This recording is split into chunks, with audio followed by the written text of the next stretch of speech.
नमस्कार मंडळी, मी किशोरीज किचनमध्ये तुम्हा सर्वांचं अगदी मनपूर्वक स्वागत आहे.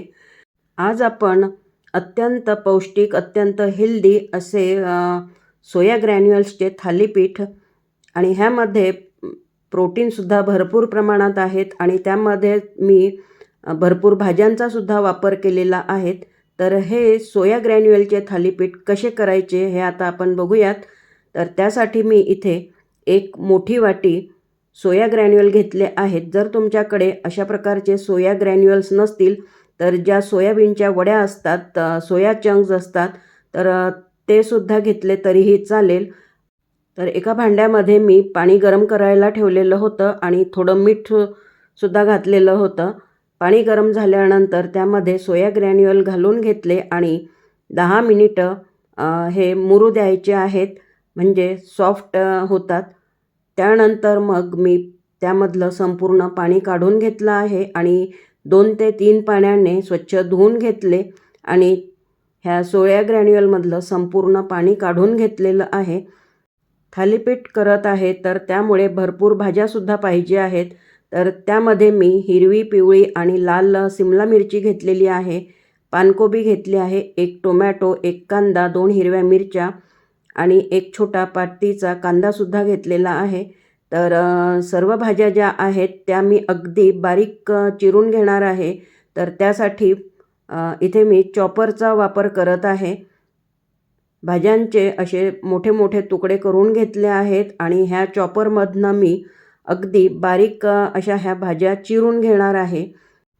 सोयाबीनच्या वड्यांचा जर तुम्ही वापर करणार असाल ना, तर उकडून घ्यायच्या आणि मग त्यासुद्धा पाण्यातनं छान पिळून घ्यायच्या आहेत. त्यामधलं संपूर्ण पाणी काढायचं आणि चॉपरमधनंच त्या वड्या बारीक करून घ्यायच्या आहेत, म्हणजे सोयाबीनचा असाच चुरा तुम्हाला मिळेल. तर सर्व मी भाज्या ज्या होत्या त्या अगदी बारीक चिरून घेतलेल्या आहेत. आता ह्या सोया ग्रॅन्युअलमध्ये मी सर्व भाज्या टाकलेल्या आहेत, मिक्स करून घ्यायच्या आहेत. त्यामध्ये आता मी थोडी कोथिंबीरसुद्धा घालून घेत आहे. तुम्ही तुमच्या आवडीनुसार ह्यामध्ये भाज्या घालू शकता. माझ्याकडे ज्या ज्या भाज्या अवेलेबल होत्या तर मी त्या घातलेल्या आहेत. तर संपूर्ण ह्याचं मला थालीपीठ तयार करायचे नाही आहेत, कारण मिश्रण जे आहे ना ते भरपूर झालेलं आहे. तर एका डब्यामध्ये मी काढून घेत आहे. ह्याचा उपयोग मी पुढे दुसऱ्या गोष्टीसाठी करणार आहे. जेवढं मला आवश्यक होतं तेवढं मी मिश्रण घेतलेलं आहे. त्यामध्ये आता आवडीनुसार मसाले घातलेले आहेत, तिखट, मीठ, हळद, धणे जिरे पावडर आणि थालीपीठ करायचे आहेत. त्यामुळे मी इथे मिश्र धान्यांचं भाजणीचं पीठ वापरत आहे.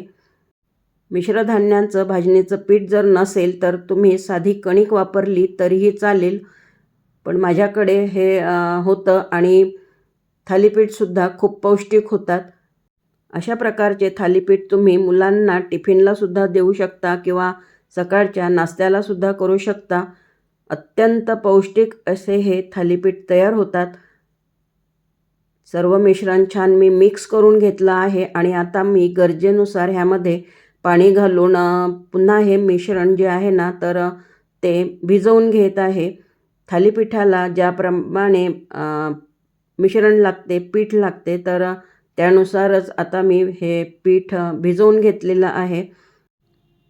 आणि हे थालीपीठ खरंच खूप पौष्टिक होतात, कारण ह्यामध्ये आपण सोया ग्रॅन्युअलचा वापर केला आहे, तसंच भरपूर भाज्यासुद्धा घातलेल्या आहेत. 2 थालीपीठ जरी तुम्ही खाल्ले तरी तुमची दिवसभराची प्रोटीनची जी गरज आहे ती पूर्ण होऊन जाते. थालीपीठ तयार करण्यासाठी इथे मी नॉनस्टिकचा तवा वापरलेला आहे. तव्याला थोडं तेल लावून घेतलेलं आहे आणि आता अशा पद्धतीने मी हे थालीपीठ जे आहेत ते थापून घेतलेले आहेत.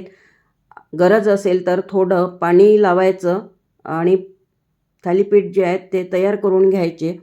झाकण ठेवून मी 2 ते 3 मिनिटं छान असा हा थालीपीठ शिजवून घेतलेला आहे. वरून थोडं तेल लावून घ्यायचं आणि दुसऱ्या बाजूने सुद्धा खरपूस असं भाजून घ्यायचं आहे. तर खूप मस्त असे हे थालीपीठ लागतात आणि थालीपीठासोबत एखादी टोमॅटोची चटणी असेल तरीही चालते, किंवा जर काहीच नसेल ना तरीही चालते, कारण ह्यामध्ये आपण भरपूर भाज्या घातल्या आहेत आणि मसालेसुद्धा घातले आहेत. त्यामुळे खूप चविष्ट असे हे थालीपीठ झालेले होते. आजची ही रेसिपी तुम्हाला कशी वाटली आहे मला कमेंटमध्ये नक्की सांगा. आवडली असेल तर लाईक करा, शेअर करा. पुन्हा भेटूयात अशाच छानशा रेसिपीसोबत. धन्यवाद.